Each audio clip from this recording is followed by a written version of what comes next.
Talk about what it was like to work in advertising in the early 1960s. Well, it was a no-brainer. I mean, the newspapers were an unregulated utility. So the advertising staff would come in the morning, and Jim Black was the ad director, and he insisted that everybody in the staff read the newspaper, particularly all of the ads, and then the content as well. So you'd go out and make on your sales calls, you could talk intelligently about what's going on in the world. So they'd read the newspaper every morning, then at 10 o'clock they'd all move out and end up at some coffee shop and drink coffee for half an hour or so. I mean, you think about it now and the competition and how it's changed. It really was not much of a job, I mean, in terms of competitiveness, there wasn't any competition, and if you got a job at Forum or a newspaper, you really had it made. So the biggest decisions that we'd have to make each week was not how many ads we were going to get in. Maybe we'll have room for you this week. If not, come back next week. I mean, what a way to treat customers.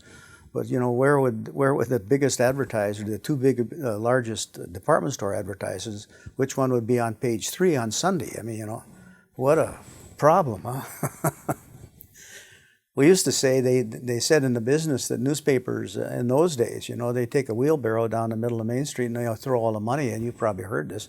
At the end of Main Street, they'd go into the bank and deposit it all in the bank. Well, it wasn't quite that easy, but it was a different ballgame.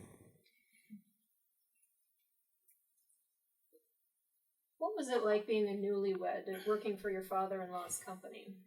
Well, a lot of challenges, put a lot of pressure on me, I guess. I didn't think so at the time. But I couldn't really be friendly with the other employees. It was kind of a different situation. So we had to watch that aspect of it. And I guess I just could have blended in like another employee, but that wasn't my lifestyle. I mean, my motivation, I wanted to do better. I had to prove something, I think, to myself first, and then to Norm and Margaret Jane and Jane too. So I worked hard. I came early and I stayed late, and I didn't goof off. I worked hard. Jane and I have gotten to the point years ago where it's a good enterprise, but the fun part of it is to hire good people and see them mature and grow. When we can promote somebody from within this company, it's a wonderful feeling. No kidding. So this Forum family idea that Jane's great-grandmother had was true. And Black #1's wife, her name was Jenny Black. She created this Forum family idea and had the first Christmas party back in the early 30s. So we tried to foster this, this family feeling. And I think that's important. And people think it's maybe corny, but when I talk to employees about it, they don't think it's corny at all. What was the first property that you bought, and how did that come about? It was in Wilmer, Minnesota, and a guy named O.B. Augustin owned the property, and he was a populist guy, really liberal guy, and the paper was going broke, and O.B., I was down there romancing this guy on a regular. I took the family down there and took him out to dinner, and he said he'd never sell to a chain, and I said, we're not a chain. We have only one newspaper. And he said, yeah, but if you have us, there'll be 2, and then you'll be a chain. How the heck do you argue with that sort of? So anyway, it was a good property too, and there were people trying to buy. We were sitting around the table with the bankers, and OB had his ad director in there. A couple of other guys had some minority interest, and he couldn't make up his mind. So he said, OB's asking his ad director, he said, well, how many papers does Park have? 32.